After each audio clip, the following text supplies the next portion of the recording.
Alrighty. Good morning, my fellow travelers on Spaceship Earth. It is I am Guy. And we are still working on. Good morning, Colton. We're still working on my motorcycle, so we'll get back to that. There we go.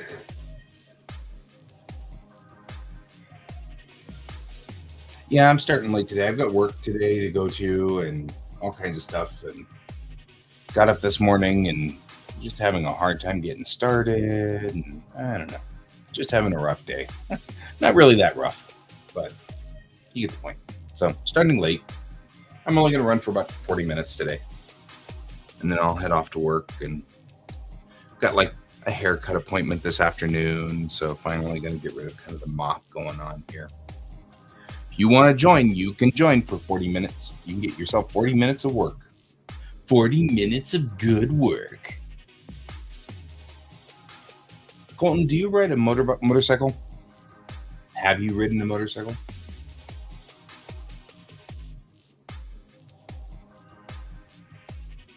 Because if so, I can ask you some pointed things about this butt cushion here.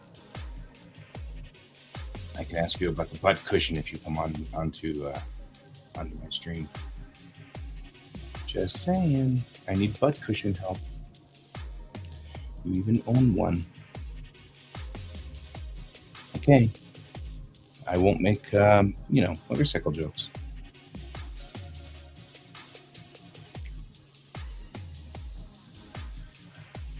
There's the Colton. Join the Colton. Colton's not ready to join yet. Now Colton's ready to join. There we go. Hello. How you doing this fine morning? I'm good, you? I'm doing okay. So I'm making my mono wheel space age motorcycle. Uh-huh. You can tell it's space age because it only has one wheel. That's no.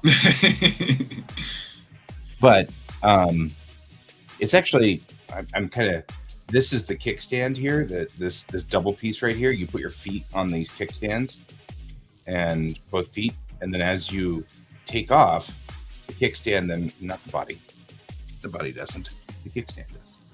The kickstand then rotates up to this position, and then your feet just naturally stay here with your knees forward, and the body sort of, like that. Yeah. And then it runs on one wheel, which is how you know that it's space age saying. But my question is on the butt cushion here, the seat. Because I've got like this divot right here that probably shouldn't be in your butt per se. Is that so?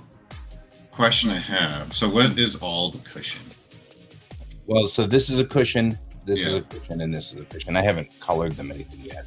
No, you're good. I just wanted to make sure. So, yeah, if you're doing that, that is kind of a deep, because that's kind of where your groin and butt is. Yeah, I would say your groin and your crotch are going to be right in that area, and that's where you kind of might want a little cushion. That's what I was thinking. Male or female. A little bit more support there. Probably not a big hole. Right. Well, I mean, hold on. Before you do that, like, zoom out again. And do the kickstand. Hold the kickstand where it's supposed to be when they're driving. Because it might be where their butt is actually in that divot. Yeah. So the kickstand goes back up into travel mode like there. So when it's driving along, it's doing that. So their leg would go forward to about here and then come back up to the back of their hip here. Do you know how to do a screenshot? Or a, what do you call it? Yeah, do you have a snippet tool? You're using Windows, right? Yeah. Yeah. Send that to me real quick. I can do that for you. I'm going to do something here. We're going to play around and have some fun. You're just going to red line it? Yeah, I just want to redline it so I can actually kind of break it down in my own head. I'm all about this. So. I was like, because I have an idea, but I'm like, I think this is where this is going, but I want to be able to see it. I did it at this angle, but I'll give you another angle too if you want. I mean, a side angle is just fine. I'm just gonna send it to you via good old bad old Facebook. Yeah. Once I figure out where my desktop went, there. Like, where's my desktop? All right. Oh, hey. There you go.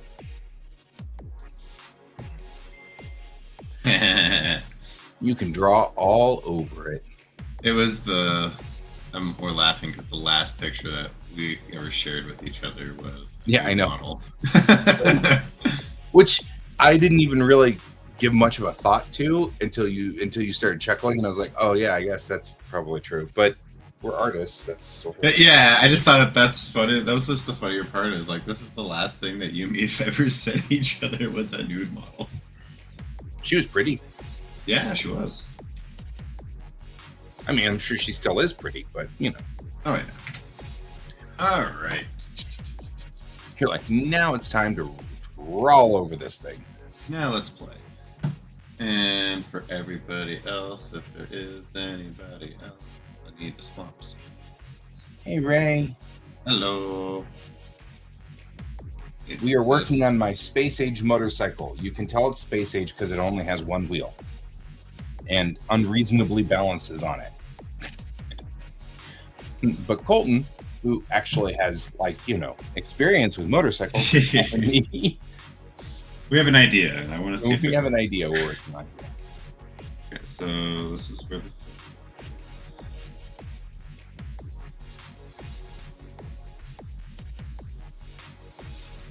How are you doing today, Ray?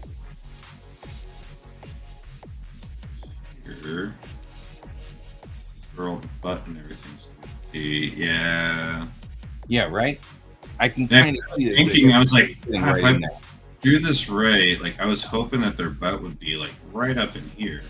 But it's not. But also because of how they're going to be leaning so far forward, too. This is futuristic, so it really doesn't matter. Yeah, they'll lean forward like that whenever they're driving or when they're at full speed. But they are stop at stoplights or whatever, which means we're going to end up with them sitting upward, like more like this anyway. Because I'm guessing this is the handlebars, right? Yep, right up here.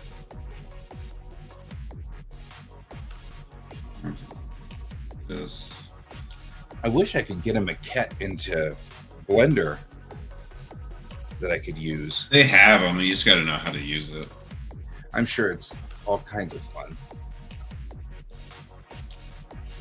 Yeah, it's definitely going to be in that little divot. Yeah, we're going to have to do something with the divot. Yeah, because what I was thinking was, I was like, oh, if you can somehow get their butt up into that smaller cushion, you can make that technically here. So, like, this cushion right here could have been the butt cushion. Yeah, and then you could have made made this all like another panel for like stuff too, if you really wanted to. But that's the problem, of course, is that that's gapped now. Yeah. Is this all one piece? Yeah, right now it is. That's the easiest way for me to handle it whenever I'm dealing with it in DAZ 3D. I know, I get that. I was just kind of curious. Yeah, I mean, it's just what I'll do is I'll put rudimentary bones into this, and then pass it over to DAZ. And when I do, it'll be, then I can just put maquettes on it or in it, or I can put it in a city or whatever. Right. Well, that's why I was curious if it was multiple pieces. Like, here's the tire, here's the kickstand, here's the seat. So you can kind of go into it as layers and kind of. Yeah, but if I put bones in it, then the kickstand will work in DAZ too as a scroll. So I'll have a wheel, and I'll be able to turn the wheel down, and the gear will come down, and then turn the wheel back up, and the gear will come back up. Mm-hmm. So I'm noticing that I could probably stand to move this like right up here, and you guys could actually see me instead of having. You probably could actually move them up to that if the kickstand was back farther. And not so far up forward, if that makes sense. Uh-huh. You could probably if you move the kickstand back a little bit farther on there, that would actually push the body back. So put the kickstands like back here. Yeah, so like, yeah. I mean, there's a limit to what we can do because the kickstand has to come down and stay right. I mean, if we are really trying to not mess with that, and we want this part right here to be for the butt, you could take this and move it back. Not even that far, like maybe about here. Yeah, maybe. Like just a little bit farther back, because that would push the feet and the legs back here. And then it'd be like they're riding passenger on a crotch rocket. Yeah. And then they'd be back here on this. Put their knees right here. Yeah. And that puts that up there. That's not bad. Now we just have to do the readjustment on everything. Because that puts now that below the the foot line when it's down, Right, which is but I mean, fine. if you slide the whole piece up a little bit more, Yeah, yeah, that's I can cool. see how you're drawing. It makes sense there. Yeah, But I think if it's just back a little bit more, it would push. Yeah. yeah. The only thing is, artistically, I want to keep as much of the symmetry Mm-hmm. when the kickstand is down as I'm possible. curious now. Is that a free floating tire? So that's like where all your suspension, your shocks are at Right here, yeah. in the tire, because that's a free floating. Well, no, I mean, yes, yeah. All of it's sitting in this front arm. That's awesome. Yeah, like the wheel doesn't have a spoke. It Yeah, runs along this track here. that's cool. No, I just had this like idea. I was just like, I was kind of looking at like the mechanics of it. I was like, all right, so where's the shock at? Right. Like when you're The shocks are rocks all and in the whatnot. front arm. So, but also, I mean, in the same thing, like if the tire is free floating and it doesn't have a spoke or anything like that, Mhm. technically, it's the shock part is within the tire because you have all that space for the tire to move up and down with before it actually collides with like the hub. Exactly. I was like, that's actually kind of a And cool concept for like futuristic. That's pretty cool. The caterpillar inside there that runs the tire. So if you Mhm. imagine the arms come forward and then they turn backward to grab onto the tire in reverse, right? That caterpillar thing that runs the tire can move up and down, has a certain amount of play up and down, but it Right. also can pivot so that you can give turn on the vehicle, Mm-hmm. so that you can turn the vehicle, and that because it's back at the back of the wheel, the turn radius is massive. It doesn't have to turn a whole lot because it's steering the wheel from the back. So Right. engineering wise, it's just pushing that wheel from the rear side back forward. That's cool. Okay. And with the kickstand down, it makes an X, which was what I was after. No, yeah, no, that's awesome. I love it. That's I was like kind of curious. Like, is that really how that's working in your head? That's awesome. Yeah. Well, and all the wheels in Bulletrix do this. There's a motor that grabs the back of the wheel and then caterpillars it around on a motor. That way, even the simplest cars have four-wheel independent suspension with four-wheel motors. Because there's just a small electric motor on each one of those wheels. What's so funny is I built all of this and designed this in my head, and then Hyundai has been trying to get to this sort of thing with actual real cars, something similar to this, and with their uniwheel design, where, you know, their biggest problem that they're trying to tackle is they're trying to get rid of CV joints. Wow. So it's actually kind of wild. I don't know if Why are they trying to get rid of CV joints? I'm just kind of because they tear. The boots tear after a while, Okay. and then it makes it more difficult. But not more than that, you lose a certain amount of like here, I'll just do a basic image and it'll load up here. I like how it always gives me my so like with I want that whole frame gone, please. The harder thing, thank you. So with a standard CV joint, I've got to get my pin. Oh. You've got a wheel. Wow. Let's get it bigger. Got a wheel, right? And then you've got the CV joint here, which then has a half shaft, which has then another CV joint that ultimately connects to the engine, right? And that's what they're trying to get rid of. Right? So that you can have, the wheel can have movement up and down, right? That makes total sense. What Hyundai is doing, and this is fascinating, is they're taking the concept of this, and with the electric cars, they're just putting a motor here like this, and then driving it straight in with what they call their uniwheel. And the uniwheel is effectively, are you familiar with planetary gears? Sure. inside like an automatic transmission, Oh, yes. right? And so I was like, I'm gonna say yes because I probably have seen it, and I just don't know Sure. what the actual name of it was. So you've got a sun gear, right, in the center, which rotates with this. And then you have what they call planet gears that walk around it. Mm-hmm. And then they have a ring gear. The ring gear, then, when you want the transmission to go pass through, the sun gear spins, the planet gears spin, and then the ring gear goes around and around and around. If you want to transition it, you apply pressure to the ring gear, which stops it spinning, and that causes the planet gears to walk around the sun gear. Okay. Which is how automatic transmissions work, and actually how the old Model T transmissions worked. It's been around for a long time.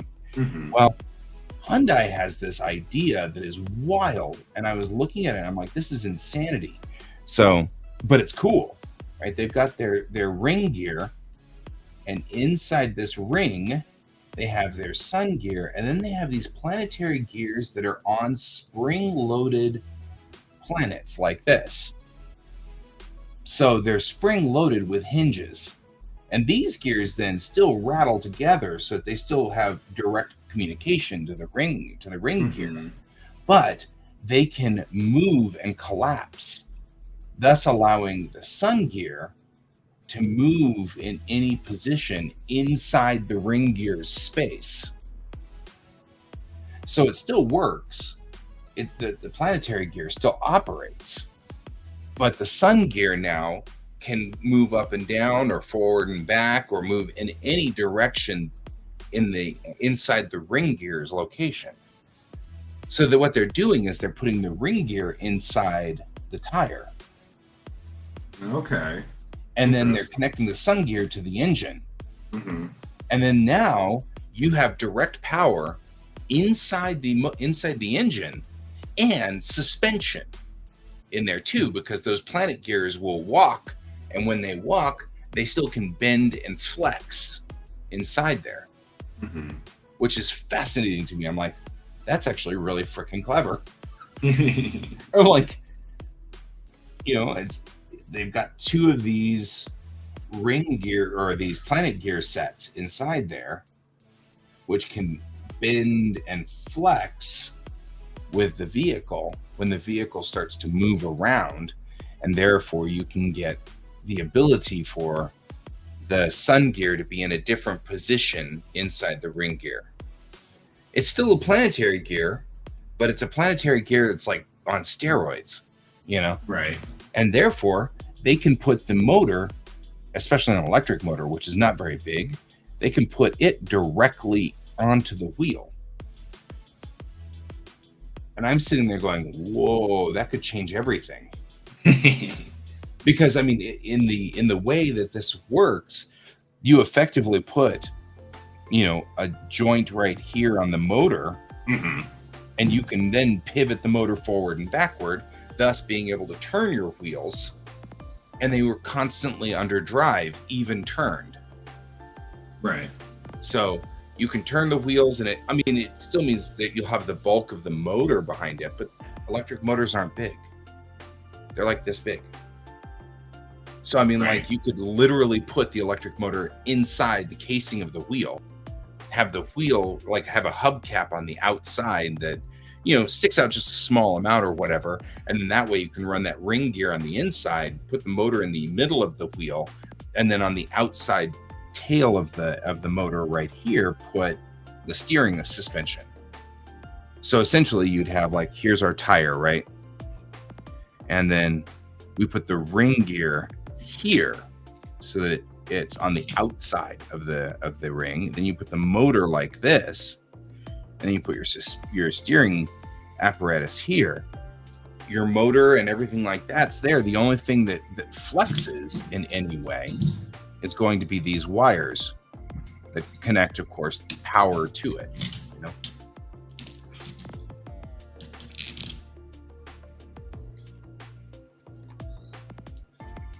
I'm absolutely fascinated with this theory. There we go. You're like, I need another camera.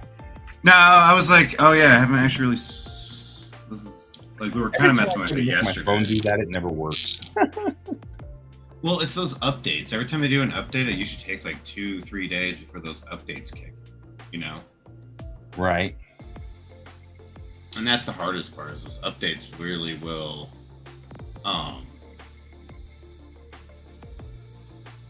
they affect what you're. They will affect everything else because like the Droid camera for your phone. Right. Is actually. I'm talking. So the Droid camera for your phone is actually a third-party app. So it's not actually properly used within like Droid Cam. So like when it finally comes through, they actually whoever made it has to put all the updates in for the new update, so it actually works with all the new code. So right. that's usually why like when there's a new update, I wait about like 2 weeks before I actually say, all right, update, because I want to make sure the Droid Cam works. Because I have 2 cameras, don't get me wrong, but like if I want to do it this way, for some reason my webcam doesn't want to cooperate with OBS. I'm doing what I'm doing right here, and it's really weird. It annoys me. Morning, BM.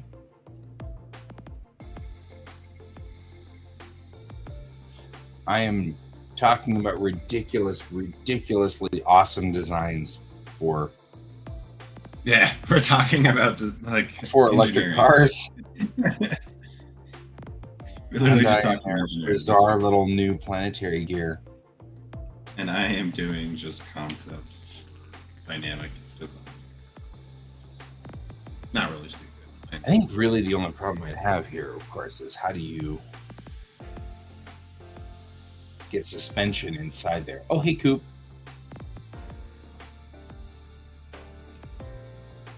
Yeah, I don't know your name. But that's all right. But Matt, while we're talking about this, did you hear about Hyundai's new thing? Because like this is the coolest thing ever. That's all good. So I was talking to Colton. I was like, "Hey, you guys know what a planetary gear is?" And I know you're a mech kind of guy with like me, so you like mechanicals.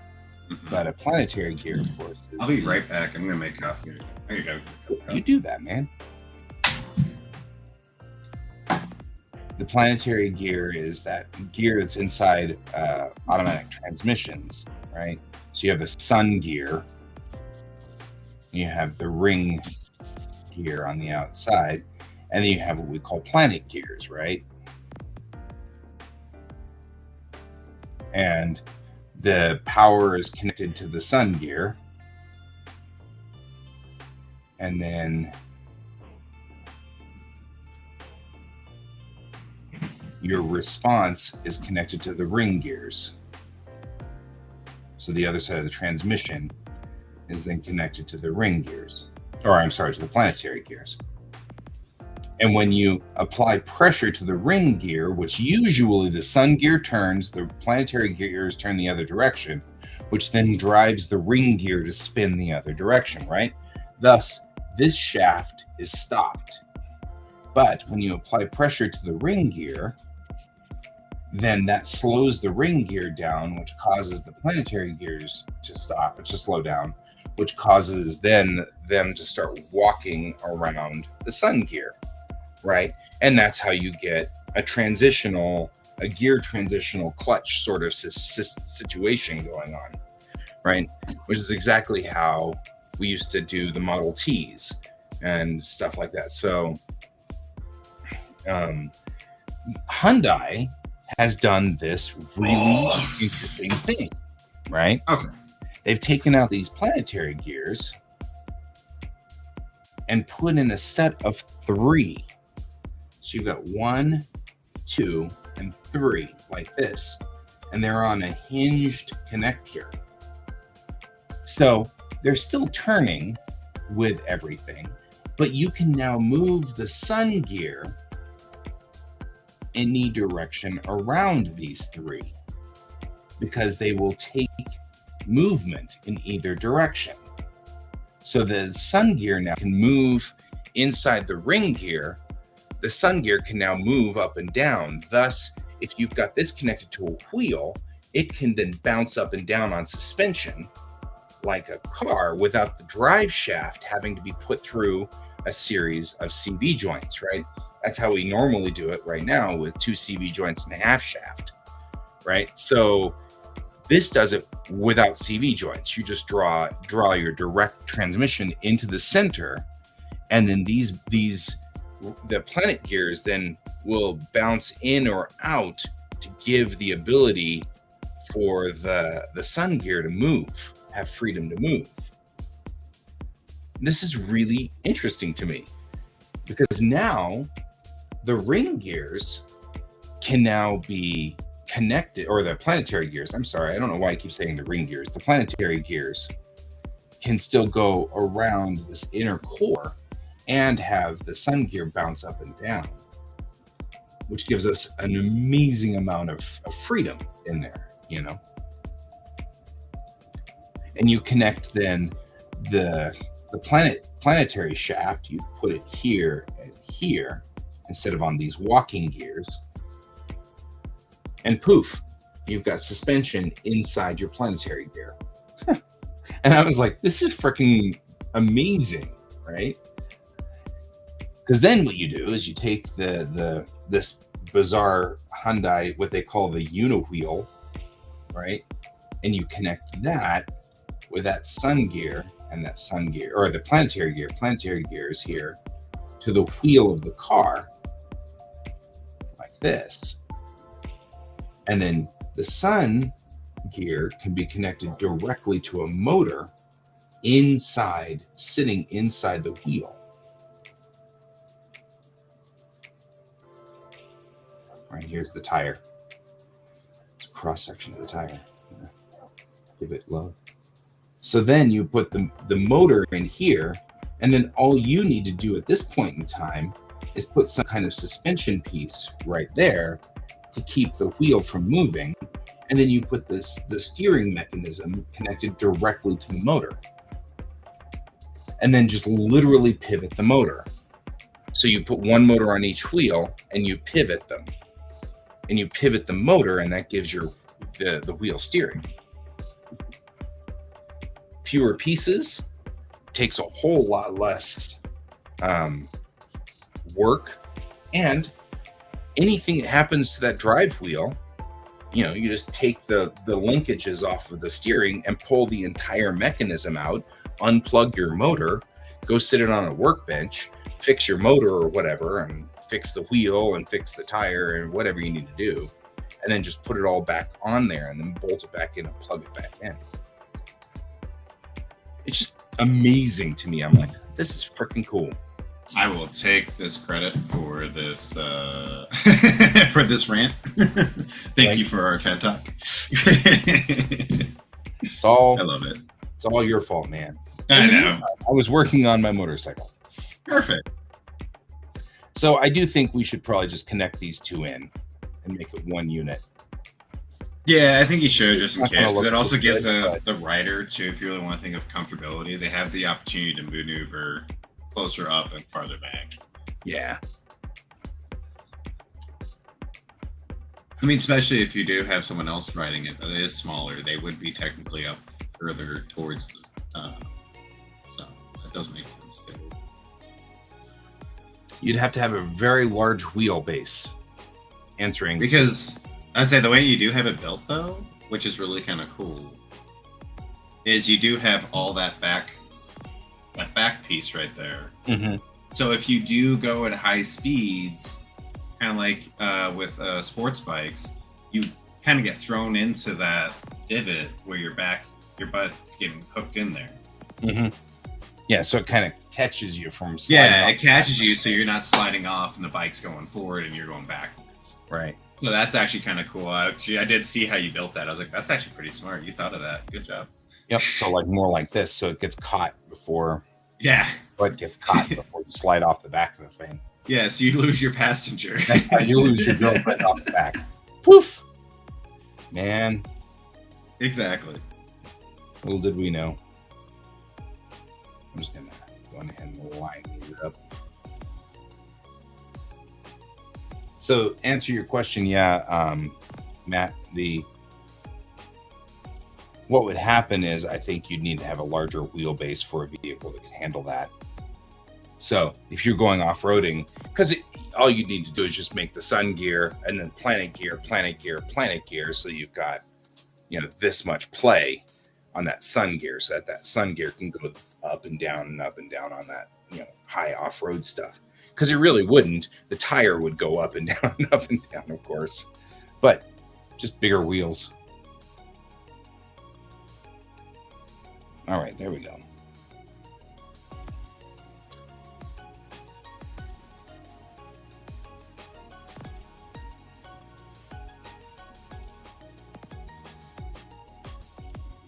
You'll always take bigger wheels.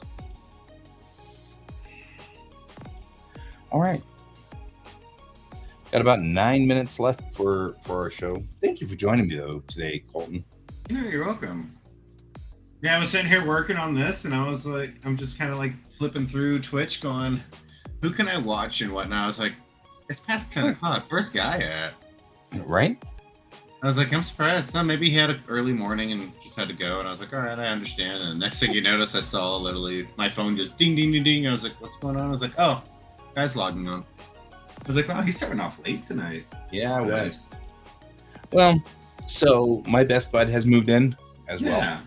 And we are still negotiating over how the shower works. So, well, I know it's the shower and like bandwidth, and like you guys are figuring all that out, right? Yeah, we got bandwidth problems. We got shower problems. Because I love the guy. Known him for a long time. I'm not showering with him. Just not happening. Oh, not going to save some water. Water. Just not happening, man. You don't have the Japanese bathhouse at your house? Okay. Right. Nah, I get that. Yeah, no, I that was actually the one thing I kind of wanted when I went to Japan. I kind of wanted to just visit one, just to be in one. But also at the same time, like, I know I have tattoos, and I know that's kind of a look down upon.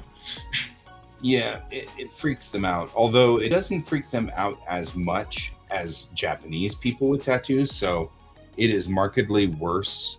I mean, like, because you're a foreigner, and they'll be like, you're a foreigner. You're white. It's okay. I mean, we'll be fine. As long as it's not busy, you're good.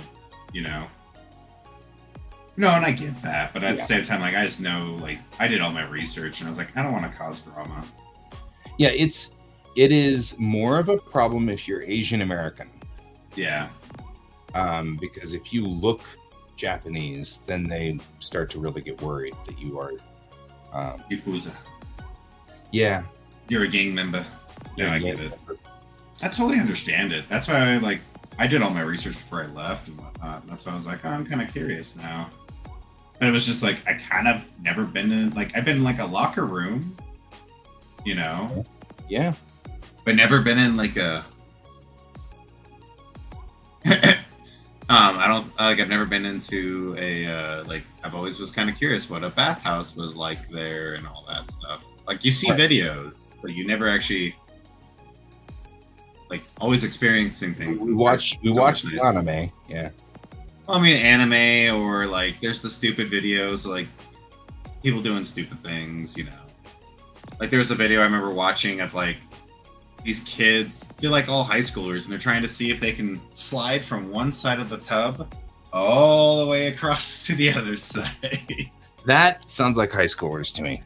It was total high schoolers. It was probably like, high school boys too, because it's they were. We're gonna do that. I mean, it was all high school boys just hanging out, and then one of their friends is like, "I'm gonna videotape this," and it's like 1, 2, and then they would slide and try and see if they can make it all the way around the hot tub, like where you relax it on the rain. It's like, yeah, it sounds like a high school thing.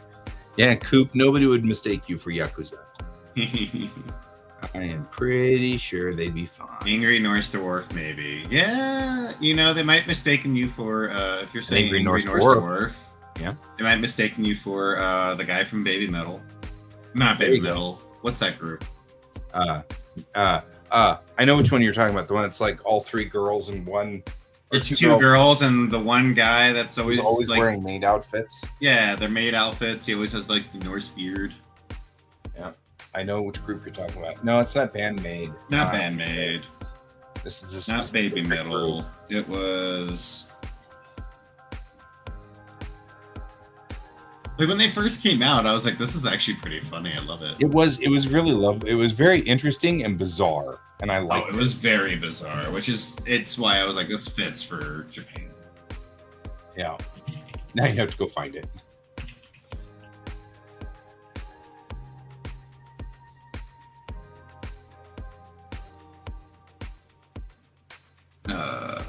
Japanese made bands? Because he's Gaikaku.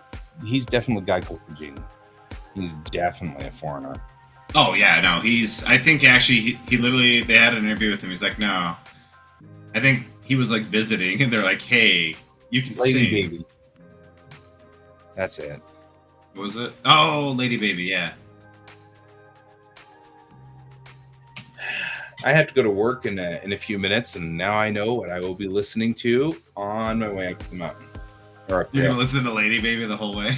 Well, I'm gonna listen to Lady Baby or Baby Metal but I'm feeling kind of now you guys have gotten me all started on this. I'm like, well, maybe I gotta listen to this stuff while I'm up there. I gotta go work at the location up in Superior, Louisville. Oh, okay. I've always thought that would be a fun one to work out of, because the overpass over 36 is a divergent diamond, and that freaks my kids out every time we talk about divergent diamonds. I'm like, it's actually not that bad. And so you know what a divergent diamond is, right? Sure. No, I don't. Sure. No, I don't know. So here, let's erase our chalkboard.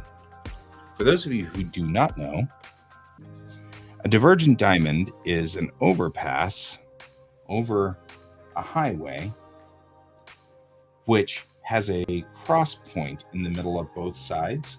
So traffic goes this way, crosses over, goes this way, and then crosses back. This then traffic then goes this way, crosses over, goes this way, and then like that. Oh, yeah. Okay. And the reason behind it is traffic going this way can have a no light entrance to the exit or to the the highway. Like here's the highway. There's no light on this entrance. Then they pass over and they have a no light entrance to the other side.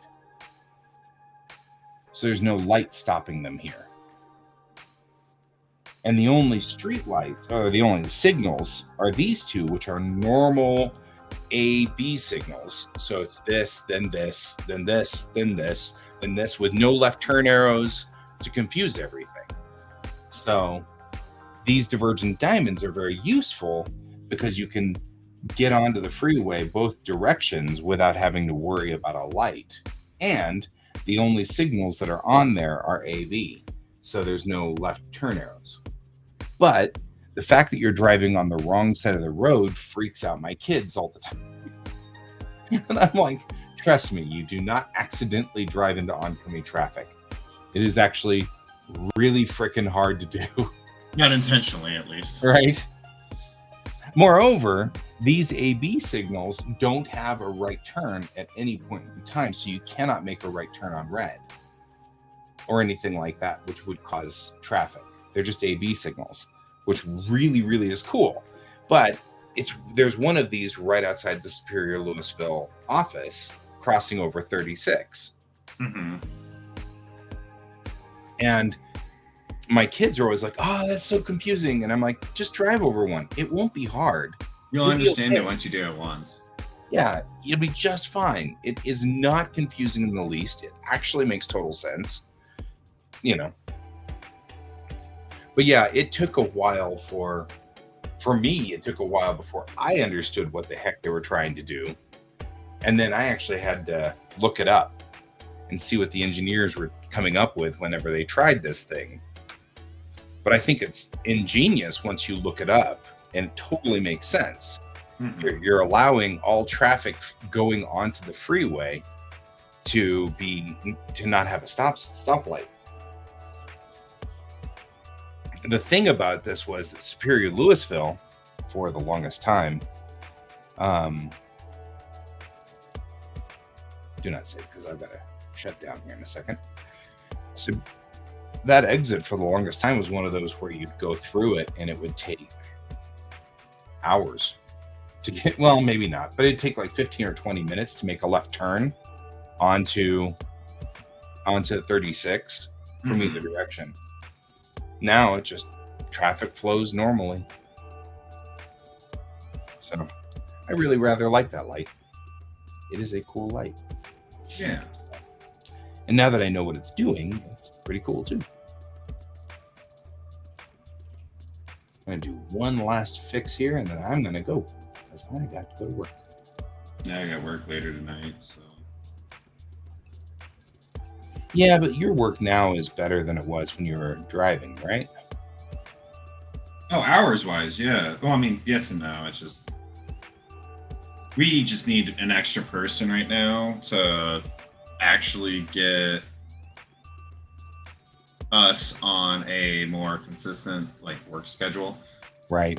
And it's not like, hey, tonight I'm closing tonight at 12 o'clock and then I'm opening tomorrow morning at 10:30. So it's literally work all day, like do this, go to work all day, get off of work, try and fall asleep, and then wake back up and then like run into work and just be like not coherent for like 3 hours. Right. I'm just like, I just woke up. I'm not here. I'm sorry.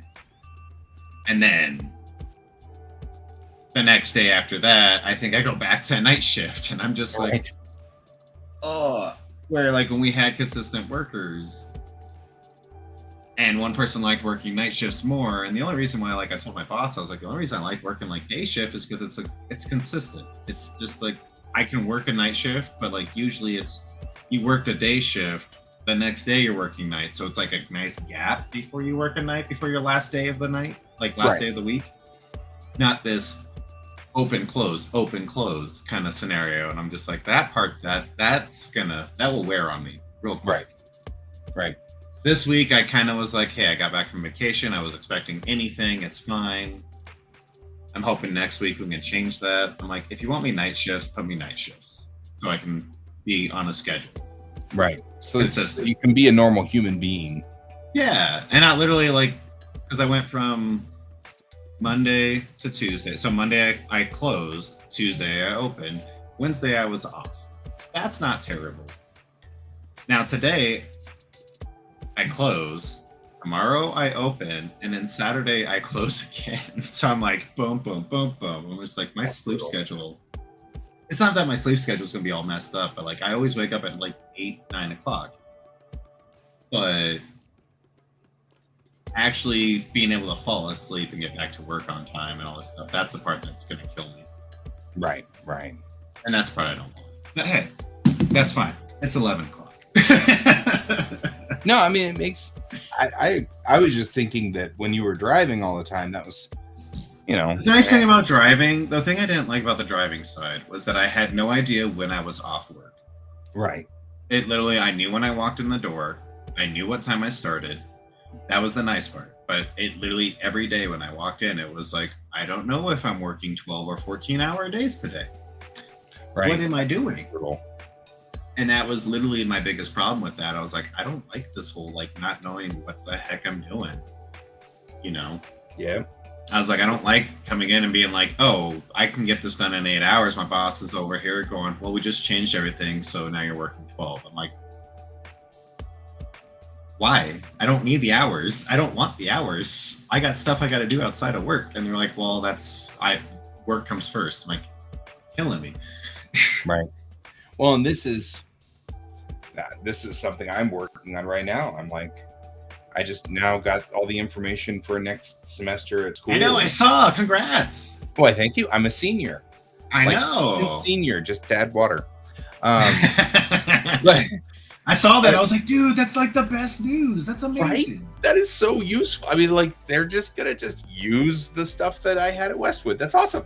Dude, that means you can do literally like 2 semesters and be done. Yep. You're just doing all the stuff just to finish off that degree. That's amazing. You're welcome. Oh, and thanks, Matt. Appreciate that. Like, I love that. When I saw that video, like when I saw that post, I was like, dude, guy, we were just talking about this. I'm so happy that everything went well today. Yeah, it's like I was on cloud nine the whole day. I was like, yeah, this is so cool. I'm happy. But I did get the information today about, like, you know, of course I've got to do financial aid and all that stuff. And I'm looking at it going, well, your financial aid's only good if you are a full-time student. Otherwise, we start dropping it down. And I'm like, that would definitely, that limits my job opportunities. Well, so full-time students is 9 credit hours. So It's 12. Is it 12 now? Oh, I'd say my school, it's only for financial aid fair and all that stuff. I just have to take 3 classes to be considered a full-time. I don't have to do the full 4. Yeah. So I'm going to have to stay at, which is fine. I mean, I don't want to waste any time. Yeah. No, I know you want to knock it out and just get it done. Well, I mean, 1 year, it's literally for you, it's 1 year's worth of just grinding. And then I can move to my master's, which is exactly what I wanted to do in the first place. So, exactly. And then move to my PhD, which then you can call me Dr. Guy, which sounds so much like an evil supervillain. I'm so excited. Like it. I like Dr. Guy, though. It's going to be like the thing. I am the evil supervillain. But anyway, so I was looking at that and I was like, gosh, I do have some limits on what I can and cannot do. So it will stop you on a lot of things, but at the same time, like, it's something that you want to do. Oh, yeah. Well, I'm not complaining at all. I'm just like, your FedEx job would have been a great example of, yep, well, I'm sorry. I know all the things haven't been delivered, but there's nothing I can do. I have to be in class, you know? Yeah. That's kind of where I was. I was like, guys, you're affecting my schooling now. And I'm done. Yep. Can't stay that way. But of course, as soon as I quit, my boss quit. Right. Just the reason. That's it. I'm out. Everybody's out. But hey, go to work. Go make money. I got to go to work. I'm going to go figure out what I'm doing. This weekend, apparently, I'm doing the short class, but it's all online. So let's go figure out how that works. What that means. Hope it goes well. Okay. So thanks for joining me, Coop. Appreciate it. And we did have we had a few people. We had Ray here for a little bit. Hey, drive safe. Yeah, and I get to drink. It's like the leprechaun rule. Anytime anybody says the name of the school, you have to take a drink. Anyway. Right. Okay, guys. I'm glad to have had you guys with me. Thanks for joining me, Colton. I really do appreciate it. Yeah, you're welcome. Anytime. And I'll see you guys tonight because I'll be on tonight. And I may be late tonight though because there's a party somewhere that I'm going to, so might be a little late. But as always, keep your eyes on the stars. Goodbye.